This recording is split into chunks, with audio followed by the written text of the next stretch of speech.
Okay, Chance is coming into the stream. Speaking of January 6th, I'm such a freaking idiot. Okay, guys, we have a guest, and thank goodness. Chance, thank you. Chance, when you pop on that link, you're going to be live in the stream right away unless you disable your camera. So just get ready to be popping into the stream live. All right, Chance, I see you in the backdrop. Whenever you're ready, enable your camera, enable your mic, and we're going to talk about your January 6th experience. Let's see if, give me a second. Oh, I hear something now, and now I see. How you doing? Not bad, sir. How are you? First of all, I'm sorry. Thank goodness I saw it. I'm a senile buffoon, but I blame the kids. There we go. Sorry, go ahead. That's much better. No, I say I'm a senile buffoon, but thank you for, my goodness, it's a fortuitous reading through the chat. Chance, tell people who you are so that I know what I'm allowed to disclose and what I'm not allowed to disclose. Yeah, so I was a January 6th Capitol rioter, and I got some unique charges from it, and I feel that my charges will be overlooked unless I get my story out there, and Viva's, so graciously allowed me to come on this platform and try and get my story out there. Well, Chance, let me back it up. And let's say you were a January 6th protester, not a January 6th rioter. We're going to get... Yeah, I was going to say January 6th insurrectionist because that's what I've been labeled for the last 4 years. But yeah. Well, no, I say even go with that because that highlights the absurdity. That is so absurd that everyone's going to know it's sort of like a tongue-in-cheek. A protest, you call a rioter, and people are not going to necessarily know to take that as hyperbole or seriousness. And if you say a protester, that would just be the most accurate. So right. you were there on January 6th, yes. And your life was turned into a living hell as a result of it. Just back it up a little bit, if you don't mind. Just roughly, you seem very young. I think I know roughly how old you are, but you're a young dude. How did you end up at the Capitol building on January 6th? Yeah, so January 6th is actually my birthday. So I saw that there was the Stop the Steal rally, and it was on my birthday, and I'm a big Trump supporter, and I thought the election was rigged. So I was like, you know what? I'm going to fly up there and protest. How old were you at the time? I would have been 24. Son of a beast. My 24th birthday. Babyface at 28. You're doing good. And so 24, it doesn't even matter. I ordinarily like to dive into upbringing and all that stuff. 24, you go down to how do you get down? Where are you getting in from? How are you traveling? I flew out from Texas. I live in Texas. Okay. So, yeah, I just took a flight and showed up the day before. And okay, this is so wild. So you show up January 5th. What do you do on January 5th when you get there? Man, well, we got there so late that we kind of I was up there with my dad. So we both went into the Capitol and we both got capital charges. But when we arrived, we just went to the hotel and passed out. And you wake up the next day and you get going to the, so you wake up in the morning. It's fascinating because I wish I could have been there, but probably thankful I wasn't. So you wake up, like what happens January 6th in the morning? You wake up at 8 o'clock, start walking around, eat breakfast, and then you go to hear where Trump is going to speak? Yeah, so basically I wasn't too caught up on like the Trump speech and like when or where everyone was meeting up. So I think I ended up seeing somewhere on Twitter that I don't even think I knew Trump was doing a speech. I thought it was just like a protest. So I think I walked over probably around 10 a.m. to the White House and waited for the speech to start. The times are blurry because it was so long ago, but it's somewhere in that area. And you hear Trump speak for a bit. Yeah, so I heard him speak for probably 30 minutes. There were so many people and the speakers were really muffled, so I couldn't even hear or see him. So sat there for as long as I could, and I was like, this isn't worth it. Let me just go to the Capitol. How many people? Like people don't appreciate how many people were there. You have any idea how many were there? Oh my gosh, I saw that they were saying there was only 50,000 people. That's what but I did the math based on square footage of the area I was seeing and how many people were shoulder to shoulder. I would say if you're being ultra conservative, 150,000, but probably closer to 200,000. I mean, it's so amazing, and there is. Not to say a crowd mentality. There is a vibe. It's like going to a rock concert and everybody's chanting the same thing at the same time. It's molecular. Okay, so you hear Trump speak for a bit. You leave before he's done speaking. You head down to the Capitol. How did you get? I mean, like, just you've already been fully charged and everything's over. So you can't. I don't know if you can incriminate yourself again. But tell us what happened. I mean, I know that there was no violence. How did you get into the restricted area where you got, and how did you get arrested? Yeah, so like I said, I left the speech probably 30 minutes before it was done. Funnily enough, I left before he said the peacefully march to the Capitol. So the whole idea that we went in there because he said that is a joke, because in order to get into the Capitol, I had to be at the front of the crowd by leaving early, which means I couldn't have heard the speech, that part of the speech. So that makes me laugh. But so basically, I left, and on the way up, it's probably a 15-minute to 30-minute walk from the White House to the Capitol. Along the way, I saw a group of people that I want to touch up on maybe later on this, but a specific group of people that I thought was really interested, that they were all dressed the same and starting chants and had walkie-talkies. But anyway, so on the walk over there, I get to the Capitol, and I started hearing what I thought was fireworks. And I thought there was like a celebration or something. Turns out it was tear gas canisters going off. So I walk up, and to get into the Capitol, it's on a giant concrete foundation. It's about 20 foot tall. So for about 30 minutes or so, I was sitting at the bottom of this, kind of watching as the crowd of people were trying to push up a staircase past like 1 or 2 cops. There's probably 40 people at the bottom of the staircase, 2 to 4 cops at the top. And then eventually they broke through that line, and that's when we started walking up. So we walked up the staircase onto the foundation that the Capitol's on, and then I sat around, or walked around there, recorded some stuff, and then I was at the doorway where, I don't know if you've seen the CCTV footage where the cops were letting people in. Yep. I was at that doorway, and at that point I looked in and I saw a row of cops, and I saw, people, protesters in front of them. And then I walked off, and I was like, all right, I guess this is it. I don't know how I got to this point, but I'm up on this foundation, and this has been interesting. And then I look back in, and I see that the cops have moved to the side, and they're patting people on the shoulder and waving them in and stuff. So I was like, at that point, I was like, okay, I guess we're going in. I guess we can go in. And then from that point, I walked around for 15 minutes. I went to the Senate side, right outside the doors of the Senate chamber, and I got some footage in there and just kind of experienced, there was violence happening, but funnily enough, I got deplatformed by Facebook for mentioning that the violence was nowhere near what it was being reported to be. It's very isolated situations, and in every situation, if someone was being violent, there was 10 or 15 of us saying, bro, calm down. You're going about this the wrong way. So, but yeah, and then from there, I made my way out and then sat on the staircase right outside and, just kind of took it all in and then headed out. And so how do you get arrested? So I had posted pictures of me in an outfit.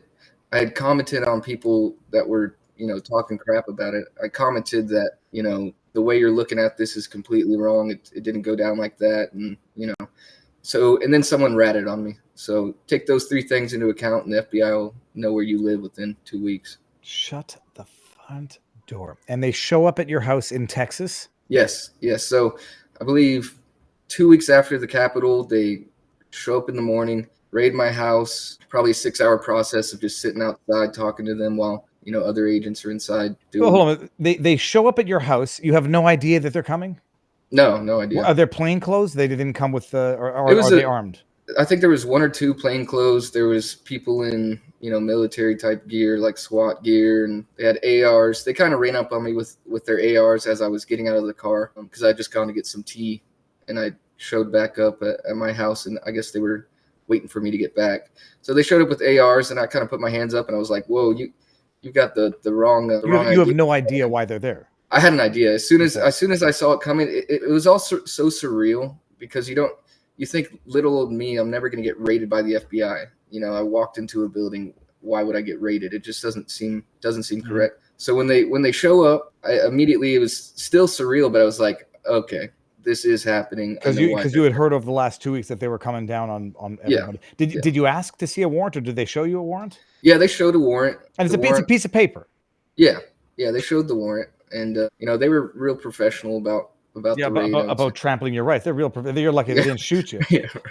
Unreal. So this is where the crux of your when we were talking, like, I don't know if anybody else has similar circumstances to their legal situation. And if I may, they go and raid your house for 6 hours, or say raid. They go search your house because you're a fucking violent protester. I mean, you're an insurrectionist. You committed no violence and went on Capitol Hill. 6 hours, and when they go to your house to raid you and rummage through your shit because of your participation in Jan 6, that's when they find other incidental stuff for which you ultimately also face charges. And that's the uniqueness of your story here. Yeah, so they ended up finding I had weed and psilocybin mushrooms and edibles and hash oil, and then obviously bongs and stuff to smoke. Well, you can't take that without. I'm sorry, I say this as a joke. I have nothing against this stuff. I just would never touch it ever again in my Right. entire life. Yeah, no, I'm in the same spot now, but at that time I was like a lot of Americans, I was a heavy smoker. And they also had my dad's gun, because I was living at my dad's house at the time. And so my dad's gun was in my bedside nightstand, because for years it had been in his room. And then one day I thought someone was breaking in, and it turned out to be a raccoon. That's a whole nother story. But I saw the shadow of a raccoon dropping down the fence and thought it was someone robbing us. So I grabbed the gun. And then from that point on, I just left it in the bedside table and forgot it was even there. I'd never fired the gun or anything like that. So not even that. It wouldn't even be more suspicious if you had. I just say, like, when you have kids, that's not, then it's a different world. But yeah, okay, so you have drugs and a firearm. yes. As they raid you for other stuff related to what the hell are they raiding you for evidence for Jan 6? Like, what did they take your cell phone and your computers? Yeah, they took my cell phone, took any cell phone they could find. They actually took my cryptocurrency wallet, and they held on to that for. Did you get it back? 2 years. I ended up getting it back. Yes. Okay, that's at least you were forced not to sell. Did you make some good accrual of value in that time? Oh yeah, I made some and lost some. If you look back during those 2 years, right after the Capitol is when there was the big run, and then it kind of fell off. So I'm still holding those, still diamond hands over here. I'm not too worried about it. But yeah, so they took the crypto, and then I think they were looking for Nancy Pelosi's laptop, is what I was told. Yeah, it's funny because it happened to somebody else. Okay, it's so ridiculous. It's a comedy of a movie. Yep. You have Nancy Pelosi's laptop. Someone took her Okay, sorry. Yes. So they're looking for stuff, cellular stuff, for further evidence of video and whatever of what happened on Jan 6. But they also come across, totally unrelated to Jan 6, some recreational drugs that you have in a firearm, which put the two and two together. You got a Hunter Biden charge. Yeah.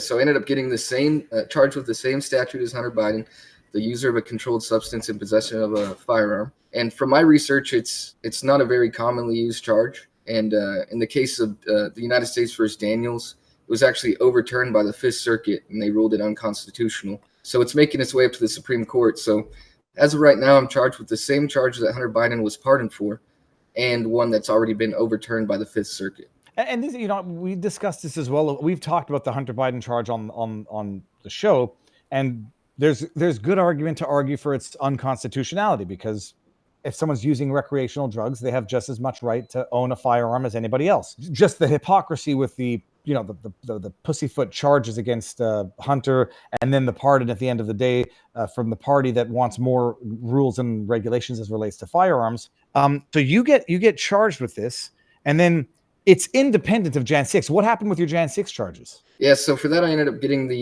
I think it's the most common charge. A majority of us, they hit us with 4 separate charges. And then if you pled guilty to one, which is parading in a Capitol building, basically. It's like trespassing. So I got a misdemeanor trespassing charge. You serve any time for it? Yeah, I did 30 days for that. I'm sorry. Okay. This I didn't think I knew. When you were originally arrested, how long did they detain you for, or did they detain you? For the arraignment, they detained me. I think I was there for a day and a half. Okay, not so bad. You spent 30 days in jail? Yeah, I spent 30 days in jail in it's basically like a federal holding jail, where you've got, normally in the federal system, there's 4 levels of security. You've got camp, low, medium, and then the pen. So someone with a misdemeanor like me, if I was to serve out my time, ideally they would put me in a low or a camp, because it's a nonviolent charge. I was in a place that held all levels. So it had, people that were coming off 20-year sentences. It had, cop killers. It had child porn people and all this kind of stuff. And I was supposed to go to the lowest level of that, the lowest security pod or group of people. There's pods of 128 of us. Well, since it was during COVID, those were all booked up because they had to close down one of their floors for a wing for people to go for a week before they go.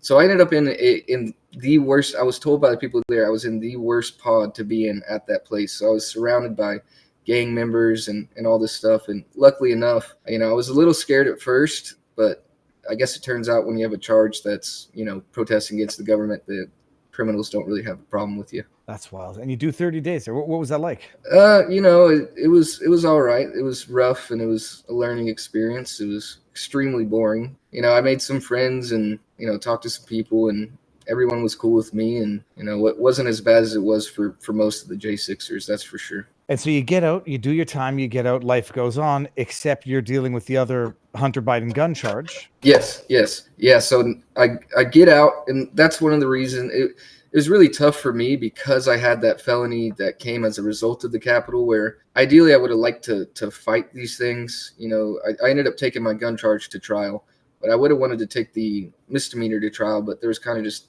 there's too much at stake, and I was Well, but it's the felony gun charge that has nothing to do with the Jan 6 versus the misdemeanor, which was your Jan 6 charge. yes. Okay. And so you pleaded on the misdemeanor, you took the gun charge to trial. And from what I understand, no, actually, I forget what happened now. What happened with I think I do not forget, but what happened with the gun charge? In what respect? Well, I mean, what was the outcome? You pleaded on the gun charge ultimately? No, so I actually took it to trial. I was found guilty. It was a bench trial, and then at my sentencing, I pled guilty to the charge, which I bench found trial out. before a judge. The judge was, I remember, the judge was a relevant judge. Who was the judge? So for the gun charge, the judge wasn't really relevant. His name was. It doesn't matter if it wasn't the judge. The misdemeanor judge was one of the ones whose name we saw come up time and time again. The Trump judge who was not very kind on the Jan 6s. Yes. I can't remember his name, but he was the judge that was giving people dual sentences, misdemeanor, or for a felony or for a federal misdemeanor, you can either get probation or you can get jail time, and he was giving both. So that's kind of where his name was all over the media for trying this experimental sentence that was not constitutional. Yeah. Okay, so the judge on the gun charge finds you guilty. You plead guilty. That's to basically not circumvent, but get more leniency on the sentencing. And what was the sentence? I ended up getting no jail time for the gun charge, which is very, very rare. This is after you serve 30 days for the misdemeanor, correct? Or is this before? Does the judge know you're going to jail for 30 days, or had you already done your 30 days? Oh, no. Yes. So this was before the 30 days. Okay. Yeah. Did the judge know that you were going to be doing 30 days for the misdemeanor? No. Okay. No.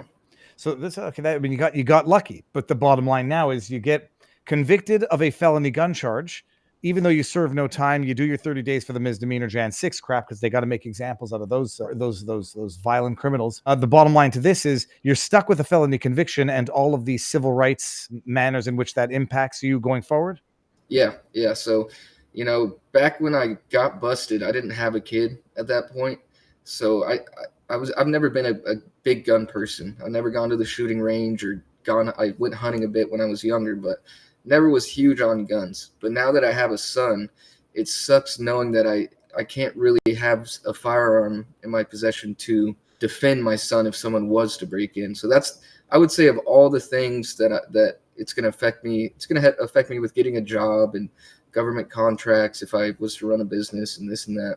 But the main thing that worries me is knowing that if someone breaks in and I don't own a firearm, I can't defend my son, and that's the hardest part. And the issue, and this is why your situation is unique. And we were talking, I'm like, I'm thinking that I watch out. Tell him to go away. I'll tell you. No, give me 1 second chance. Go ahead. Okay, tell them I'm not here. Don't tell them I'm not here. Just tell them. Okay. Someone's at the door. Okay, so the issue here now is that forget your misdemeanor for the Jan 6. Although if there's a pardon for that, I don't know what going forward consequences or impediments there on civil rights for the misdemeanor. When we were talking, the issue is that you got stuck on a felony gun charge as a result of when the FBI comes, as a result of the Jan 6 raid. But if there's a blanket pardon for the nonviolence, and even if you're encompassed in that, you're still stuck with a felony conviction for what was incidental or ancillary to the FBI raid, but might not get covered by a pardon, depending on how broadly it's. If they say pardon for all misdemeanors related to the events of January 6th, that wouldn't cover the felony. And if they say covering all felonies, everything, blanket for all Jan 6ers, would it cover a felony that might not be directly related to Jan 6? Yeah, exactly. So the uphill battle I've realized that I have is that the charge that I will get pardoned for, if I do get pardoned, does not affect my life. The felony that I have affects my life. And since that's not directly tied, I worry that I could kind of, fall through the crack. I mean, I could fall through the cracks. It's even like, because we were discussing, it's like it's operate on the assumption that Trump comes through with what I believe is the only thing here: full pardon for all misdemeanors and felonies. Period. Not going to parse through who someone thinks deserves to stay in jail despite not having gotten a fair trial. A blanket pardon for any and all charges related to Jan 6, misdemeanor or felony, even if we live in that, if we get that Christmas gift in January, you might still be screwed in that. And I don't know if there's anybody else in your circumstances where they found other stuff. And I could steel man the argument as to why, it should be or shouldn't be. Specifically, you're more of an innocuous nature of the felony charge than imagine that they could have found some other really bad stuff, which no one would say pardon under a Jan 6 pardon. But it's an interesting dilemma. Like, even if there is a full blanket pardon, what happens to somebody who, as a result of what would be a pardoned, a raid for which there was a pardon, an abuse of the process, they found other stuff in that abuse of the process, and you might be stuck with this felony even if you get a pardon for Jan 6.